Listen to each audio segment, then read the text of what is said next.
Assista agora ao programa Tempo de Reconstruir, da Igreja Batista Central da Barra. Oferecimento Sky One. Não é TV por R$ 49,90, é Sky por R$ 49,90. Ligue agora, 0800 282 3382. Sky, você na frente sempre. Brasil Petro, Programa de Capacitação Profissional de Petróleo e Gás. Brasil Petro, cursos, gestão empresarial, soldador com aulas 100% práticas, inglês, segurança no trabalho, informática, programa de empregabilidade com mais de 900 empresas. Brasil Petro, qualificando profissionais nos diversos setores do segmento de produção e exploração de petróleo e gás. Cia da Bíblia. A missão de um profissional do livro é capturar, entre uma capa e outra, uma mensagem tão poderosa capaz de fazer diferença na vida do leitor. É um desafio sem dúvida. Ainda mais quando se trata de literatura cristã. Daí passa a ser um sacerdócio. Olá, meu querido irmão. Que prazer estar na sua casa mais uma vez, através do programa Tempo de Reconstruir. Para mim é um grande privilégio que Deus está me dando de compartilhar com você a palavra da verdade. Como é gostoso a gente receber um e-mail, receber um telefonema. Inclusive, se você quiser ligar para cá agora, você pode, porque a nossa equipe está aqui para orar por você, pegar o seu pedido de oração, falar com você. Queridos, a nossa igreja está aqui disponível para ajudar você, juntamente com tantas igrejas maravilhosas, denominações maravilhosas, que estão fazendo a obra de Deus nessa cidade, neste estado, nesse país. Bem, você já sabe que hoje tem culto 10h15, 17 horas, 19h30. Também quarta-feira temos as Mulheres de Ouro, uma reunião só de mulheres, às 18 horas e depois a quarta profética, com uma programação muito linda. Mas eu quero frisar para você, é o que vai acontecer no próximo sábado. Sábado às 8h30 da manhã, nós vamos ter aqui um congresso de homens, o Congresso dos Homens de Valor. Você está convidado. Pastor, quanto que é? R$15. Esses R$15 têm por objetivo a gente bancar o almoço, a alimentação que vai ter no evento. Nós não estamos ganhando nenhum centavo com isso, não. Então você pode vir para a programação dos Homens de Valor. E nessa programação teremos um palestrante internacional, que é o pastor Nélio. Ele é especializado em preleções, em aconselhamento para homens. Querido, você não vai perder isso. Algo especial, algo exponencial. Nós vamos ficar aqui até às 18h30. Vai ser um dia dedicado aos homens. Ah, pastor, vai ser meio chato. Não, meu querido. Vai ser muito lindo. Vai ter uma dinâmica muito alegre, muito para cima, muito coisa de homem. Então você tem que vir aqui no próximo sábado, dia 24, às 8h30 da manhã, já com um cafezinho aqui na igreja. Inscrições? Ligue para a gente, faça a sua inscrição, para você saber como pagar e como garantir a sua inscrição. Nós teremos um tempo abençoado por Deus e eu espero por você, tá certo? Bem, agora vem um quadro muito especial, o quadro Vidas Reconstruídas. Um momento em que a gente vê o poder de Deus manifesto. A gente vê a glória de Deus se revelando. Como? Na vida de alguém. Você que precisa de um milagre, fique atento. O milagre está à sua disposição. Basta crer.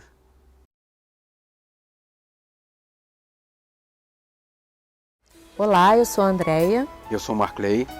Nós somos membros da Igreja Batista Central da Barra, participamos de célula e viemos aqui hoje contar como Deus reconstruiu a nossa vida. Nós estamos casados há 9 anos e desde o primeiro dia de casamento nós nunca evitamos a gravidez. Depois que passou um ano, nós começamos a observar que eu não engravidava e o que poderia ter acontecido? Procuramos um médico e descobrimos que éramos inférteis. Esse foi o primeiro diagnóstico. Depois fizemos vários exames, eu fiz até uma cirurgia e descobri que tinha endometriose, ovário policístico, tinha um comprometimento no útero, tinha prolactinemia e meu marido tinha oligospermia. Resumindo, isso tudo quer dizer que eu era estéril e ele também.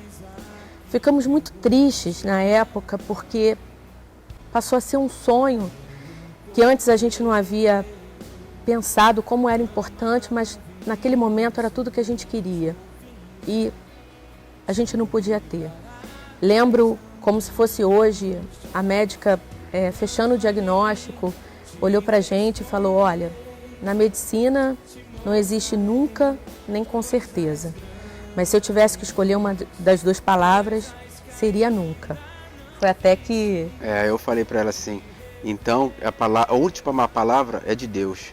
A última palavra de Deus é Ele que manda. Eu vou ter meu filho de forma natural. A gente orou muito, sabe? Muito. A gente não queria deixar de recorrer à medicina, mas a gente também confiava que Deus ia fazer um milagre na nossa vida. Com certeza. Foi quando a médica recomendou que a gente fizesse a inseminação. Achamos por bem fazer. Afinal de contas, Deus também capacita os médicos e poderia ser dali que iria vir o nosso filho, o nosso sonho. Foi um processo desgastante, caro, muito caro, sabe? Só quem fez a inseminação que sabe como é sofrido, sabe? A angústia, a emoção, a expectativa de que depois daquilo tudo você vai ter o seu filho. Foi quando fomos buscar o resultado e a médica falou que eu não tinha engravidado. Eu fiquei muito triste, muito triste.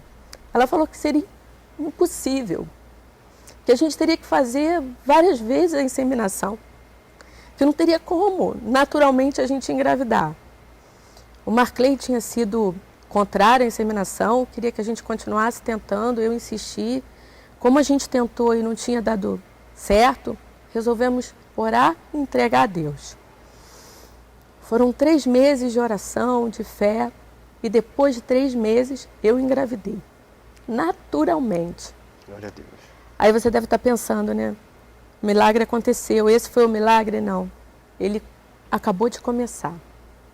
A minha gravidez foi uma gravidez delicada, apesar de não ser uma gravidez de risco, por eu ter esse comprometimento no útero, era uma gravidez muito valorizada. Mas mesmo assim eu continuei trabalhando e com 6 meses de gravidez, numa madrugada, eu acordei assustada, a bolsa tinha rompido. Quando a bolsa rompeu, eu fiquei apavorada. Eu chamei o Marclay, eu vou ter o bebê, nosso filho vai nascer. Ele, não, que isso, ele não acreditava. Nós saímos dali, desesperados, para o hospital. Eu falei, meu Deus, é meu filho, é meu milagre, o que está acontecendo? Tive que fazer uma cesariana.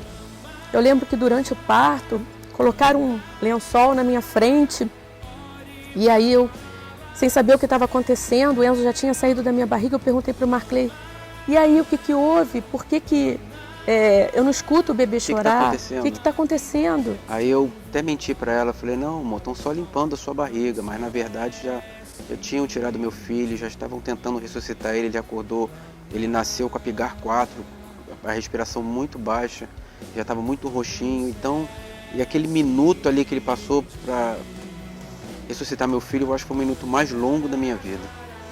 Foi muito difícil. As primeiras 24 horas ele piorou muito, muito. Ele não conseguia respirar, eles foram começando com um tipo de respirador, ele foi até o pior respirador. Ele tinha 30% apenas de capacidade pulmonar. Foi quando estourou um alvéolo e ele teve que operar o pulmão. O médico falou pra gente, olha, não tem jeito, agora está na mão de Deus. Só Ele pode salvar seu filho, porque ele é muito pequenininho. Eu nem acreditava que uma criança tão pequena pudesse resistir, pudesse sobreviver. E ele fez essa cirurgia. Ele venceu essa cirurgia.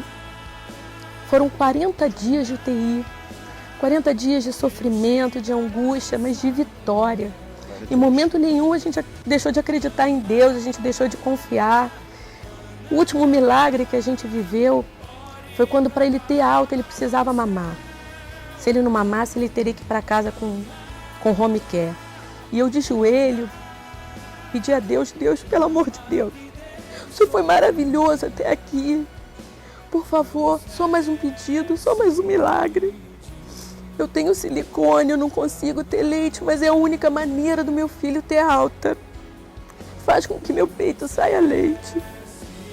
E no dia seguinte eu cheguei lá na UTI e falei para a enfermeira, me dá essa chance, me dá essa oportunidade. Ela ficou preocupada e falou, não, ele não vai ter força para mamar. Eu falei, ele vai mamar. E meu peito saiu leite, ele mamou. Ele não conseguia sugar. Não conseguia. Ele tinha que ser alimentação por sonda. Então, com o peito dele, ele conseguiu. É um milagre de Deus mesmo. Foi um milagre de Deus. E o mais importante dessa história toda, o milagre central foi o Enzo. Mas através desse milagre, outros milagres aconteceram na nossa família, sabe? Na minha reconciliação com os meus pais, com os meus valores. Deus trabalhou cada pessoa da minha família, trabalhou cada parte da nossa vida. E ele está aí, perfeito, saudável, é uma criança ativa, está com 4 anos, já está na escola, está 1 ano adiantado na escola. E é um milagre, ele é um milagre da nossa vida. Não ficou com sequela nenhuma. Ele é perfeito e hoje vocês vão conhecer ele. Vem cá, Enzo. Esse é o Enzo, gente. Nós acreditamos, nós tivemos fé, nós confiamos. E ele é promessa de Deus. E se Deus fez esse milagre na nossa vida, ele vai fazer na vida de vocês também. Acreditem, creiam. Deus é capaz de fazer o impossível. Fique com Deus. Amém. Glória a Deus. De um lugar onde a gente não imagina que algo possa acontecer, Deus faz brotar vida. Deus faz brotar esperança. A minha oração é que, ao fim desse programa, Deus tenha tratado o seu coração de uma maneira muito forte. Você não pode perder a fé. Você pode perder tudo na vida. Você pode perder dinheiro, você pode perder trabalho, você pode perder até alguém que você ama. Agora, você não pode perder a fé. Porque com fé a gente luta, a gente se empenha, a gente busca a Deus e o Senhor pode abrir a porta. Glória a Deus por esse testemunho tão lindo e que um testemunho muito lindo aconteça na sua vida. Bem, vamos para o nosso momento especial da mensagem. E a mensagem de hoje, olha, ela é muito forte para a minha vida, ela é muito forte para a vida de cada um de nós, porque nós lidamos com esse problema do orgulho o tempo inteiro. E a minha pergunta é, será que Deus tem algo a dizer a você através dessa mensagem sobre orgulho? Preste atenção, fique atento, abra o coração, não se feche não, fique disponível para o que Deus tem a dizer. E daqui a pouco eu volto com um recado muito especial para você, fique ligado. O assunto de hoje é orgulho. Na nossa série sobre integridade, hoje eu quero falar sobre orgulho. Maior entrave à integridade. Querido, tem um livro lá em casa que o título é 7 Pecados Capitais. O autor defende a seguinte tese: o orgulho é a origem dos demais pecados capitais. Todos os pecados derivam dele. E quando a gente olha para a Bíblia, isso parece ser um fato. Porque veja só, o pecado de Satanás foi orgulho. Quando você lê lá em Isaías 14, você vê as palavras do diabo. Ele vai dizer assim: eu subirei ao céu, acima das estrelas de Deus, exaltarei o meu trono, e no monte da congregação me assentarei, nas extremidades do norte. Subirei acima das mais altas nuvens e serei semelhante ao Altíssimo. Olha que desaforado. Ele era o anjo, um querubim iluminado, o líder dos querubins, ele tinha toda a pompa no céu, e ele ficou tão próximo do Pai, que ele falou assim: eu agora quero ser igual a ele. Meus queridos, quantas vezes nós queremos ser maiores do que o Altíssimo? A gente acha que ninguém pode afrontar a gente, que ninguém pode falar uma coisa para a gente que a gente não gosta, que ninguém pode criticar a gente se acha perfeito, ninguém pode falar nada da gente, nós queremos nos comparar ao Altíssimo.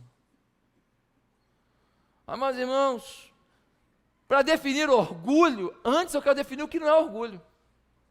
Por exemplo, amor próprio não é orgulho. Você foi feito em imagem e semelhança de Deus. Deus planejou e fez você. Você tem que amar a você mesmo, cuidar de você. Você tem que se tratar. Se não tivermos amor próprio, corremos o risco de achar que as promessas de Deus são apenas para outros, que somos marcados para sofrer. Isso não é verdade. Temos valor não pelo que conquistamos, mas pelo valor que Deus nos conferiu ao nos fazer a sua imagem e semelhança, diz a Bíblia. Capacidade de pensar, amar, desejar. O ser humano é igual a Deus nisso. Portanto, amor próprio não significa orgulho. Segunda coisa, gostar de elogio e reconhecimento não é orgulho, não. Todos nós somos seres sociais. Nós vivemos numa sociedade. Nós vivemos das interações.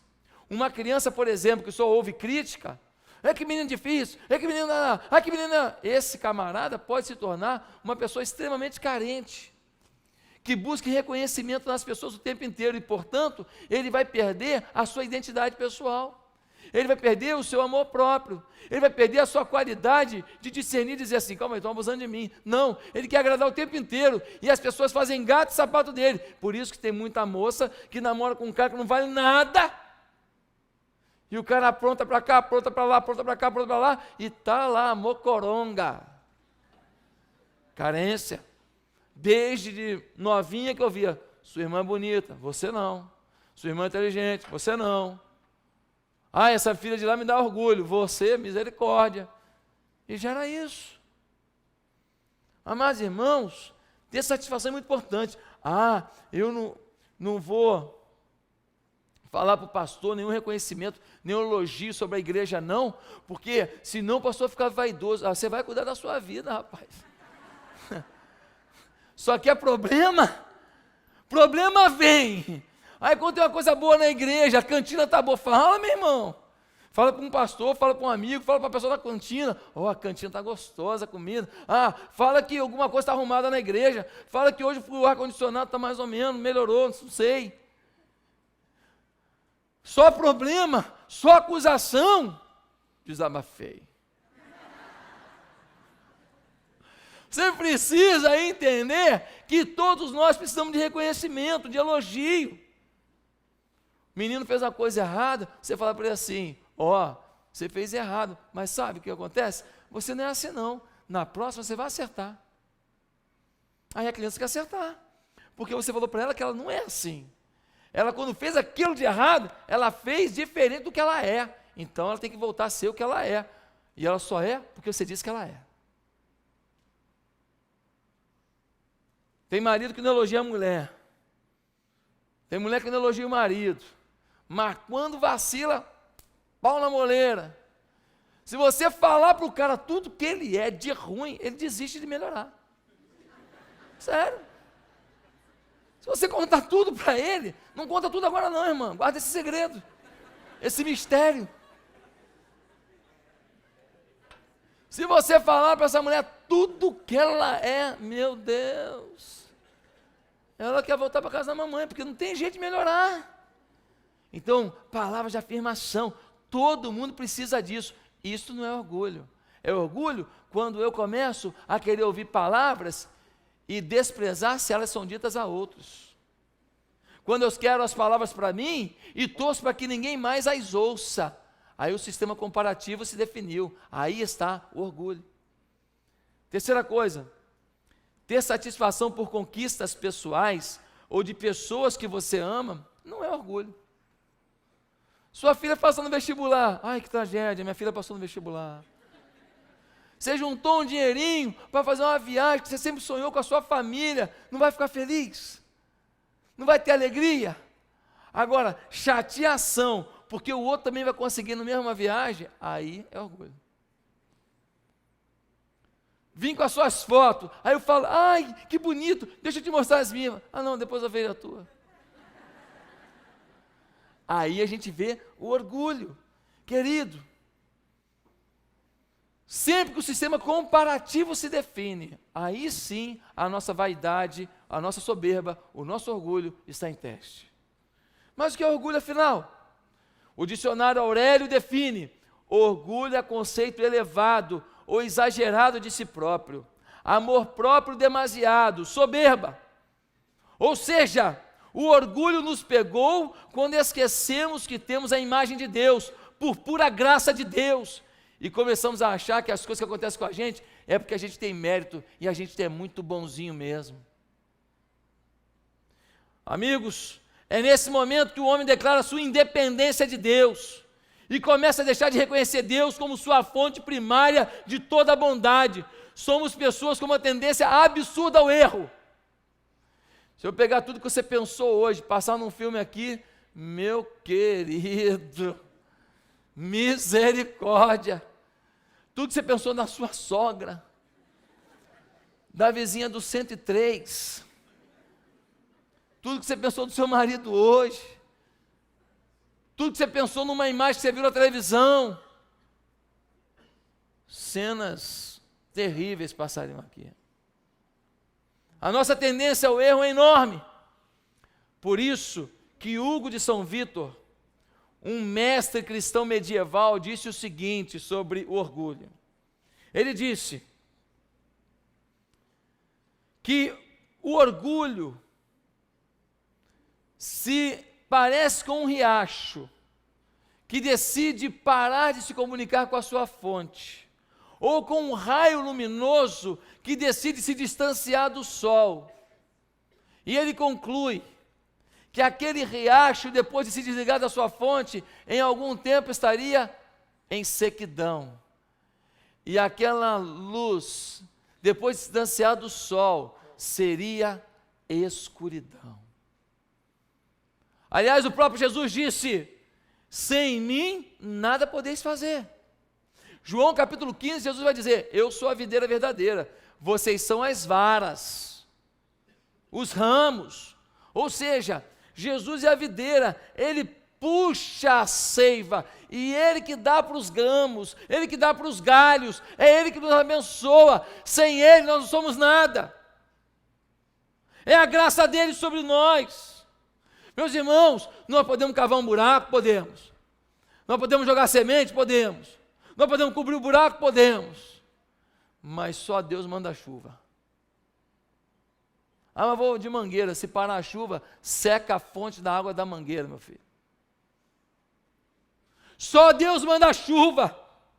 O C.S. Lewis, o grande filósofo cristão, no livro Cristianismo Puro e Simples, ele afirma o seguinte: de fato, se quisermos descobrir o quanto somos orgulhosos, o método mais fácil é perguntar a nós mesmos: quanto me desagrada ver os outros me desprezarem, recusarem-se a me dar qualquer atenção, intrometerem-se em minha vida, tratarem-me com ares paternos ou se exibirem com ostentação. Pelas palavras do C.S. Lewis, quando essas coisas te afrontam muito, provavelmente você é tão orgulhoso quanto aquele que as praticou. Amados irmãos, orgulho era um problema sério de um homem que se tornou um grande homem de Deus. Orgulho era um problema gravíssimo, sabe para quem? Para o apóstolo Paulo. O apóstolo Paulo passou, sim. Como se desenvolveu o problema do orgulho em Paulo? Você precisa entender isso. Será que Paulo ficou orgulhoso porque ele ganhou muito dinheiro? Será que Paulo ficou muito orgulhoso porque ele ficou famoso? Será que Paulo ficou orgulhoso porque ele comprou uma casa num condomínio maravilhoso na Barra? Será que Paulo ficou orgulhoso porque ele comprou um helicóptero de primeira que saía de Jerusalém até Belém? Qual foi o problema do apóstolo Paulo? Não, querido, Filipenses capítulo 3, o apóstolo Paulo dá uma dica do porquê ele podia tirar onda.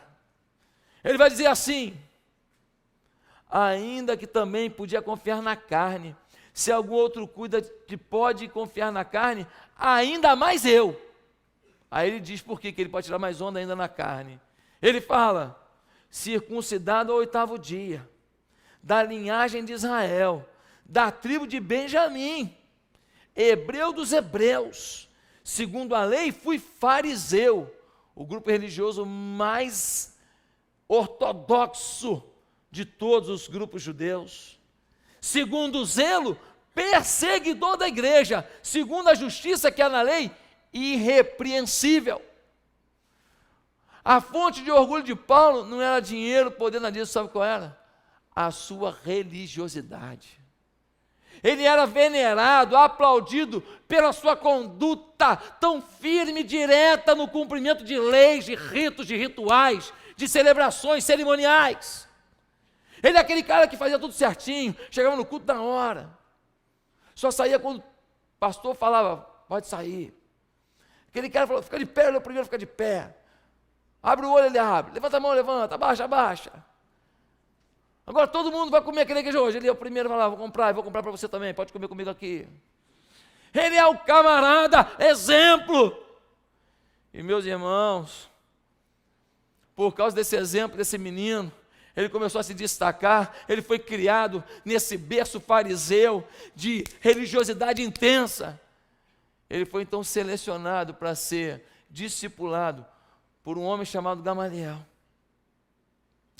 Atos 22, 3 diz assim: quanto a mim, Paulo dizendo, sou judeu, nascido em Tarso da Cilícia, e nessa cidade criado aos pés de Gamaliel, instruído conforme a verdade da lei de nossos pais, zeloso de Deus, como todos vós hoje sois. Falou, eu sou discípulo, sabe de quem? Sabe de quem? Gamaliel. Mas quem é Gamaliel? Ora, Atos 5:34 tem a resposta. Mas levantando-se no conselho um certo fariseu, chamado Gamaliel, doutor da lei, venerado por todo o povo, mandou que por um pouco levassem para fora os apóstolos. Gamaliel era uma autoridade religiosa, considerado um grande mestre, um grande sábio. Ser discípulo do Gamaliel era honra, meu irmão. Paulo passava e falava assim, sou discípulo do Gamaliel. Olha o peitoral sarado, moleque. Todo mundo, discípulo do Gamaliel. Gamaliel tinha em Paulo o seu menino de ouro. E Paulo foi sendo tão aplaudido, tão valorizado. Ele foi sendo tão levantado, que aquele orgulho tomou seu coração, a ponto de Paulo ser o grande líder de uma perseguição contra os cristãos. Jesus Cristo era o Messias. Israel não entendeu assim.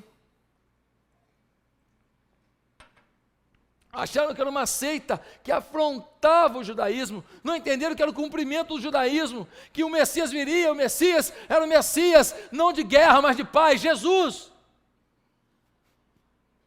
E aí Paulo começa agora a querer perseguir. E meus irmãos, Paulo, que a religião virou o seu Deus, e não o seu Deus se tornou sua religião, ele começa não apenas a perseguir, mas ele começa a prender e matar os cristãos.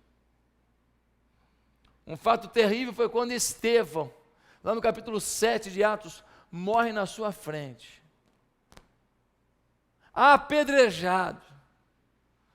A Bíblia não relata que Paulo teve 1 segundo de remorso. Estevão era um homem que ajudava as viúvas e os órfãos. Ele era um diácono, ele era um ajudador de pessoas. Ele é aquele cara que vivia nas comunidades carentes, ajudando as pessoas. Ele é apedrejado, sabe por quê? Porque ele disse que Cristo mudou a vida dele. Meus amados irmãos, Paulo não se dava conta que seu orgulho em seu perseguidor, em seu guardião da fé judaica, farisaica, em seu guardião da moral de Deus, que era puro orgulho, soberba. Porque uma pessoa valia menos do que os seus conceitos religiosos. Amor, ele desconhecia. Vaidade cega, a que ponto chega esse homem? Mas, meu querido, Deus tinha um plano para Paulo.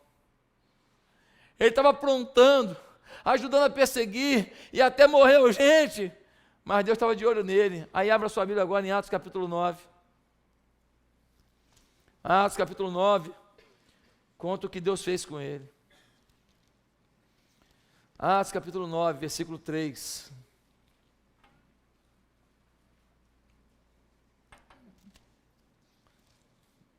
Diz assim: Seguindo ele estrada fora, ao aproximar-se de Damasco, subitamente uma luz do céu brilhou ao seu redor, e caindo por terra ouviu uma voz que lhe dizia: Saulo, Saulo, por que me persegues? Ele perguntou: quem és tu, Senhor? E a resposta foi: eu sou Jesus, a quem tu persegues. Mas levanta-te e entra na cidade, onde te dirão o que te convém fazer.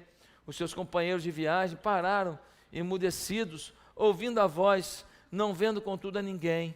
Então se levantou Saulo da terra, e abrindo os olhos, nada podia ver, e guiando-o pela mão, levaram-no para Damasco. Esteve ali 3 dias sem ver, durante os quais nada comeu nem bebeu.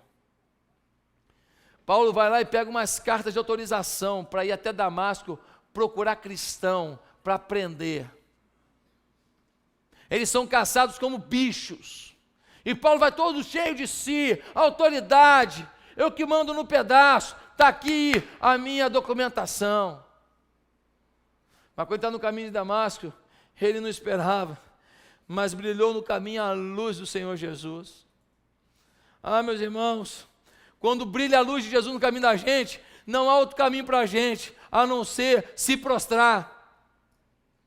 E Paulo cai do cavalo, ele cai no chão, e ele escuta daquela luz uma voz que diz: Saulo, Saulo, também chamado Paulo, tanto faz, por que me persegues? Paulo começa um diálogo interessante, porque ele diz assim: quem és tu, Senhor? Quem és tu, Senhor? Ele já começa a entender que tem alguém maior que ele, que tem alguém que derruba sem precisar tocar, que tem alguém que derruba sem precisar sequer soprar. Quem és tu, Senhor? A resposta vem: eu sou Jesus, a quem tu persegues. Ah, meu querido, Jesus normalmente tem um método de trabalho com um homem orgulhoso. Primeiro ele joga no chão. E se você tem sido orgulhoso, cuidado, porque você pode ser o próximo. Ele joga no chão, porque quem falou com ele não foi ninguém menos do que a rosa de Saron, a raiz de Davi, o leão da tribo de Judá, o Filho de Deus. Meus irmãos, ele escuta aquilo e fala: Senhor, já entendi, tem alguém aí maior que eu. Jesus agora fala com ele: rapaz, você está me dando trabalho, hein? Mas você está cego, não está? Estou vendo nada. Pois é, você vai até Damasco, lá você vai receber umas instruções. Aquele homem que sonhou em estar em Damasco, tirando onda, cheio de autoridade, dando ordens, agora ele é carregado pela mão, para não tropeçar numa pedra. Por aqui, olha, por aqui, vem cá, aqui, cuidado aí, tem uma pedrinha aí. Amedrontado, ele nunca viveu uma situação como essa, ele não sabe o que é agora ser guiado por alguém, porque normalmente ele que dita as ordens. O orgulho de Paulo começa a cair, porque quando a gente encontra Jesus de verdade, ou a gente muda, ou então esse encontro não aconteceu. Quem encontra com Jesus tem que mudar de vida, o seu orgulho tem que cair. Meus amados irmãos, o Senhor manda ele até lá, e ele chega lá, ele começa a receber a ajuda de um, de outro, um pouco amedrontado, porque um homem que era perseguidor, agora está cego, ele é uma pessoa que facilmente poderia ser atingida. Mas ele começa a receber o carinho dos irmãos, e o Senhor vai completando a obra na vida de Paulo. A luz da glória de Cristo e a doce voz do Salvador mudaram sua estrutura de pensar, de determinar prioridades, sua forma de ver as pessoas. Ele mudou completamente, nunca mais se viu como era, nunca mais se viu como se via antes. O homem arrogante, soberbo, como é que ele pensa agora? Querido, primeira coisa que a gente pode ler para poder esclarecer como que ele se via agora, é em Filipenses capítulo 3, versículo 7 a 14. Filipenses 3, ele vai dizer assim: mas o que para mim era ganho, reputei-o perda por Cristo. E na verdade, tenho também por perda todas as coisas, pela excelência do conhecimento de Cristo, Jesus, meu Senhor, pelo qual sofri a perda de todas estas coisas, e as considero como escória, como esterco, para que possa ganhar a Cristo, e seja achado nele, não tendo a minha justiça que vem da lei, mas a que vem pela fé em Cristo, a saber, a justiça que vem de Deus pela fé, para conhecê-lo, e a virtude da sua ressurreição, e a comunicação de suas aflições, sendo feito conforme a sua morte, para ver se de alguma maneira posso chegar à ressurreição dentre os mortos. Não que já tenha alcançado, ou que seja perfeito, não, mas prossigo para alcançar aquilo, para o que fui também preso por Cristo Jesus. Irmãos, quanto a mim, não julgo que o haja alcançado, mas uma coisa faço, e é o que, esquecendo-me das coisas que para trás ficam, e avançando para as que estão diante de mim, prossigo para o alvo, pelo prêmio da soberana vocação de Deus, em Cristo Jesus. Paulo vai falar assim: eu era uma autoridade religiosa, todo mundo me respeitava, eu comia nos grandes coquetéis, eu vivia honrado, eu ficava nos melhores hotéis, eu tinha reconhecimento, fama, eu tinha toda a autoridade. Querido, para mim isso não vale de nada. Ele está falando, o que vale para mim agora, sabe o que é? É conhecer a Cristo, é sentir Jesus, é amá-lo mais, é esquecer de tudo isso que passou na minha vida, daquela vaidade minha, que me levou a ter sangue nas mãos, e olhar para Cristo e falar: Senhor da minha vida, cuida de mim. Meus irmãos, Paulo descobre que era um exemplo de religioso, mas um sujo pecador. Paulo descobre que ele era vaidoso, se achava o cara, mas que ele era frágil demais. Por isso ele vai dizer em Romanos 7,19, preste atenção, ele vai dizer assim: porque não faço o bem que quero, mas o mal que não quero, esse faço. Paulo vai dizer: minha inclinação natural é pecar, eu sou um miserável mesmo, eu erro demais. E ele chega então em 1 Timóteo, capítulo 1, versículo 15, e vai dizer algo definitivo. Ele vai dizer assim: essa é uma palavra fiel e digna de toda aceitação, que Cristo Jesus veio ao mundo para salvar os pecadores, dos quais eu sou o principal. Paulo vai dizer assim: o pior pecador não é o que é tentado na carne e faz uma besteira. O pior pecador é aquele que, pela sua fé, persegue a causa do Senhor, por causa da sua soberba, do seu orgulho, vê a obra de Deus sendo prejudicada. Meus irmãos, e quantas vezes dentro da igreja, por causa da nossa soberba, do nosso orgulho, não, esse ministério aqui é do fulano, não, quem manda nisso aqui sou eu. Quantas vezes a nossa manifestação de fé, não, é de cuidado, na verdade, é puro engano. O orgulho era o grande pecado de Paulo, até a sua conversão. Mas depois da sua conversão, ele se tornou o homem mais humilde da terra. Paulo não era diferente de nenhum fariseu, não. Quando Jesus citou uma parábola do fariseu e do publicano, você está lembrado? O fariseu chegou com o seu terno bonitão, sua gravata bonitona, seu biblão de estudo, de páginas de filete de ouro, e ele foi para a praça e disse: Senhor, olha a minha roupa, eu tiro onda mesmo. Roupa de um homem temente ao Senhor. Senhor, dá uma olhada nesse biblão.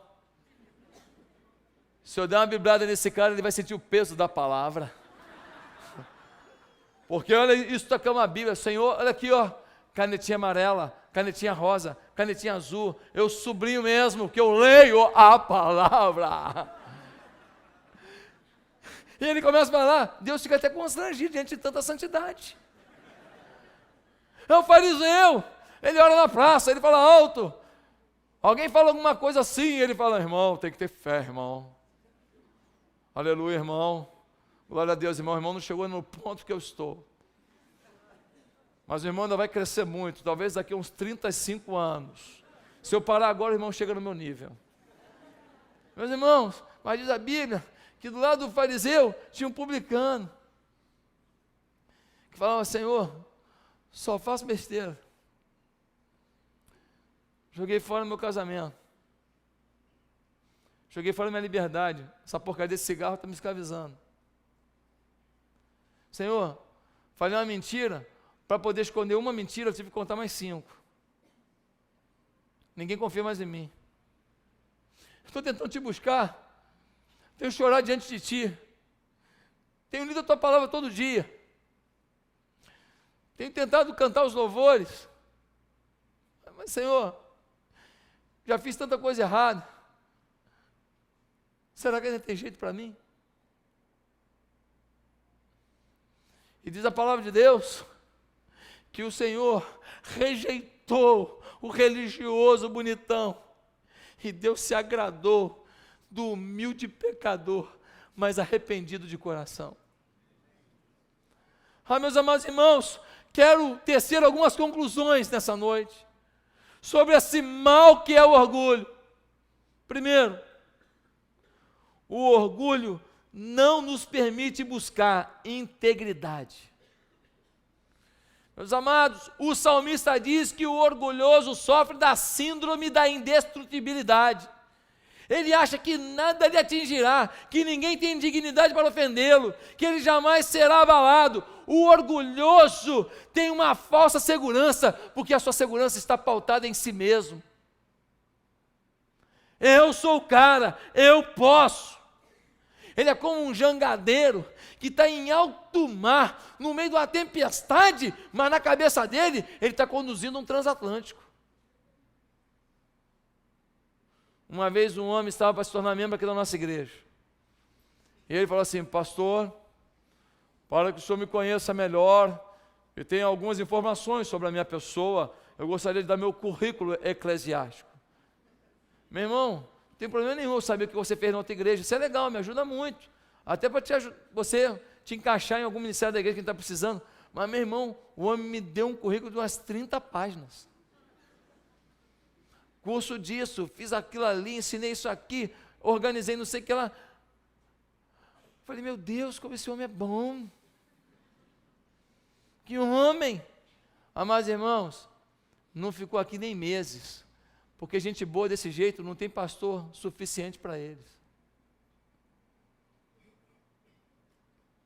Uma vez o cara chegou para mim, falou, pastor, estou vindo para essa grei, já vejo algumas coisas que nós podemos melhorar aqui. E quero falar para o pastor que Deus me usa muito em sonhos.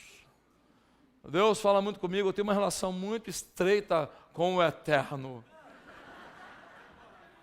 E eu ouvindo ali, falei, Jesus.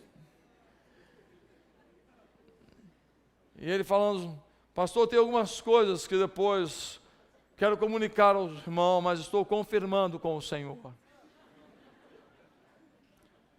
Meus irmãos, eu não tenho dificuldade nenhuma com Deus falar em sonho. Eu não tenho dificuldade nenhuma com Deus revelar. Não tenho dificuldade nenhuma com Deus usar alguém para ministrar o nosso coração. Esse não é o meu problema. O meu problema é que quem fala muito assim, provavelmente não vive. Porque quem vive não precisa falar. Só vive. Falta é vida, meu irmão. Quem vive não precisa se autopromover, não. Que falem de você. Você não tem que falar nada de você, não. Você tem que viver. Se você for exemplo para alguém, glória a Deus. Mas quem vive, não fala. Em segundo lugar, quero dizer que o orgulho não admite o pecado E o perigo é que a dor da culpa desaparece. O orgulho não admite pecado. E a dor da culpa desaparece. Veja só o Paulo. O Paulo, no capítulo 7, ele estava lá promovendo uma perseguição. Alguém pegou uma pedra e deu uma pedrada em Estevão. A pedra bate no rosto de Estevão, ele cai no chão. Já vem outro dando uma pedrada, outro dando uma pedrada. O homem está ficando ensanguentado, nunca fez mal a ninguém. Paulo está vendo tudo. Paulo não fala assim, para gente, para. Não, não fala não. Ele não taca pedra, mas ele consente, esse miserável, que o cristianismo está querendo afrontar o meu farisaísmo, tem que morrer mesmo. Ele está vendo tudo. Capítulo 8, versículo 1 diz que em tudo participou Paulo, não paralisando aquele ato. Meus amados irmãos, um homem insensível diante da dor de alguém, não há arrependimento nenhum. Mas esse homem, meu querido, se acha o guardião da fé. Se acha o maior instrumento de Deus na terra. Se acha uma bênção. O orgulho não admite pecado, e o perigo é que a dor da culpa desaparece. 3. O orgulho costuma vir disfarçado em algo que parece aceitável. O orgulho nunca vem assim, eu sou o orgulho, não. O orgulho é assim, não, só fiz isso porque eu tenho que proteger minha família. Não, eu só faço isso porque eu quero dar o melhor à minha família. Nada, você quer provar que você pode dar para sua família o que ele não pôde. Não, eu só falei isso porque a gente quer compartilhar com as pessoas, para motivar as pessoas também a lutarem pelas coisas. Não, você quer mostrar que você é melhor, que você consegue, e que aquele outro é um Zé Ruela que nunca vai chegar lá.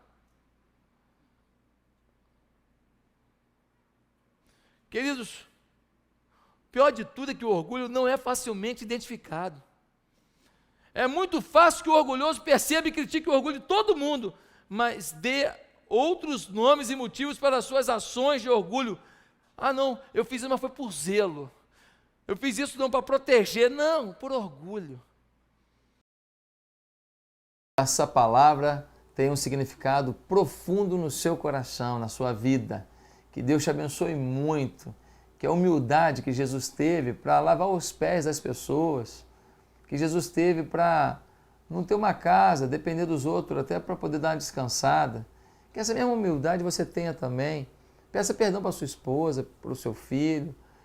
Peça perdão para o seu amigo. Tem uma vida legal. Olha, não vale a pena ganhar uma discussão e perder uma amizade. Às vezes é melhor a gente perder. A gente tem que aprender a ser ferido para que os outros sejam curados. Às vezes é necessário.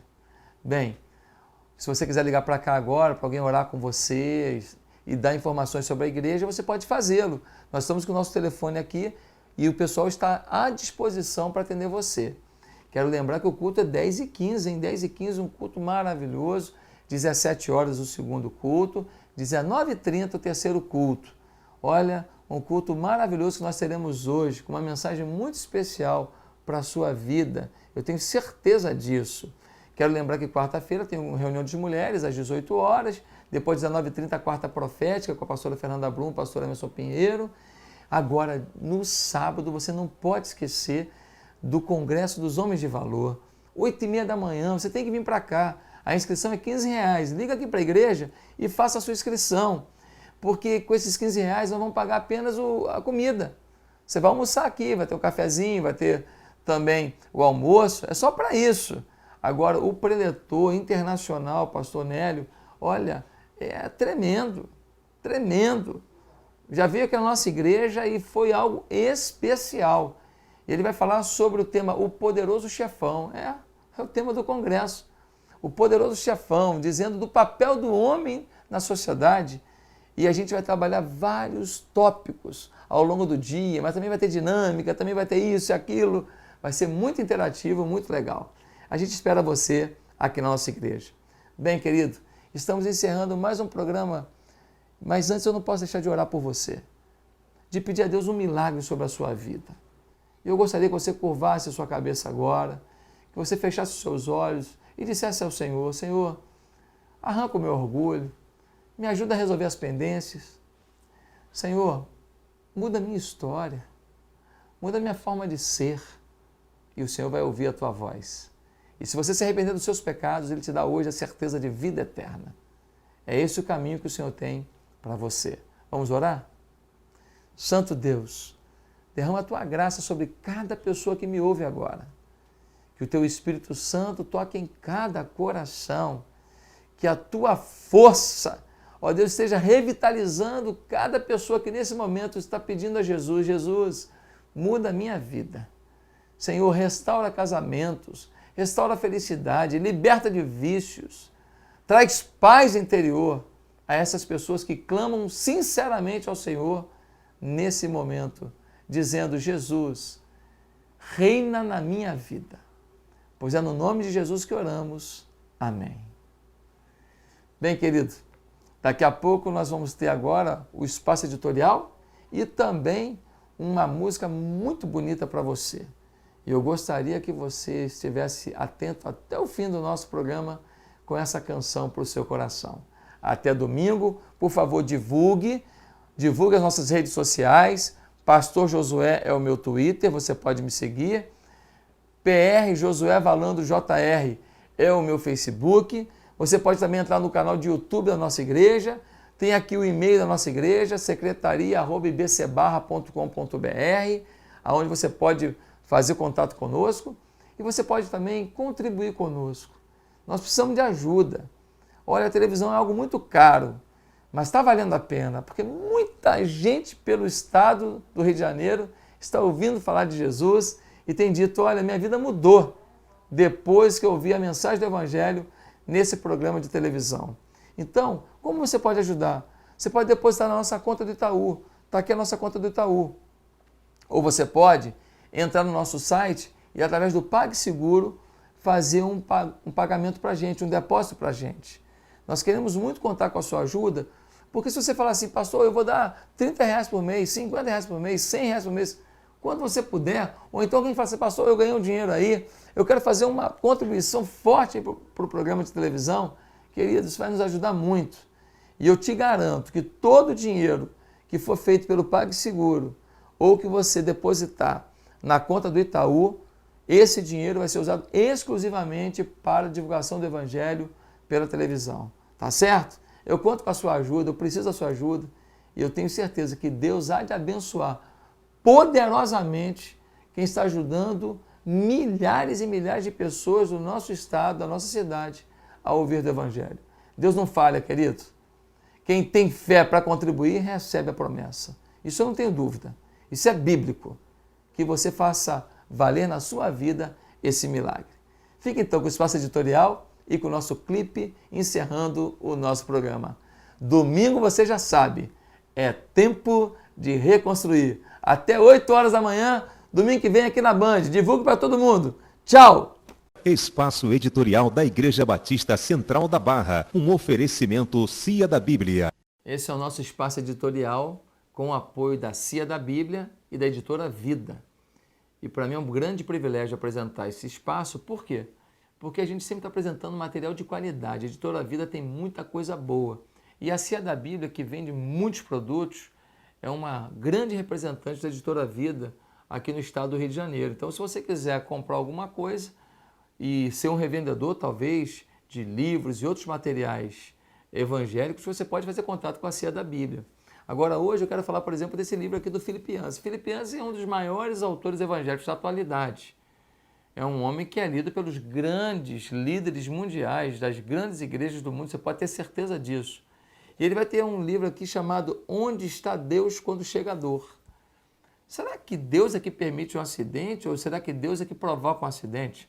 Será que quando uma criança fica doente, que Deus é que quis isso? Será que quando o marido sai de casa, houve uma traição da esposa, que Deus estava nisso? Será que Deus ligou a chave do mundo e falou assim: agora é com vocês aí, se virem? Queridos, tem muitas perguntas que as pessoas fazem o tempo inteiro. E Philip Yancey vai destrinchar isso com muita sabedoria, com exemplos práticos, com citações bíblicas. Quero te indicar esse livro aqui. Um outro livro do Philip Yancey também é Oração. Ela faz diferença? Meus queridos, será que eu preciso orar? Deus já sabe de tudo.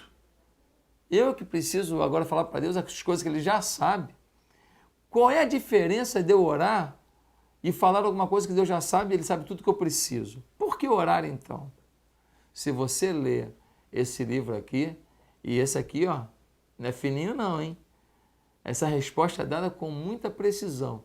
Você vai entender a importância da oração, o poder da oração. Você vai entender o que Deus pode fazer na sua vida através da oração. Há muitas pessoas que falam que a oração é importante, mas a pergunta é, por que não oram? Ou por que oram tão pouco? Aonde está o seu tempo e o seu dinheiro, ali está o seu coração. Se você não deposita tempo para orar, então, querido, oração é algo secundário para você. Leia esse livro do Philip Yancey, redescubra o poder da oração e tenha vitória sobre as situações da sua vida. Bem, você pode ligar para a Ceia da Bíblia, comprar os livros da Editora Vida.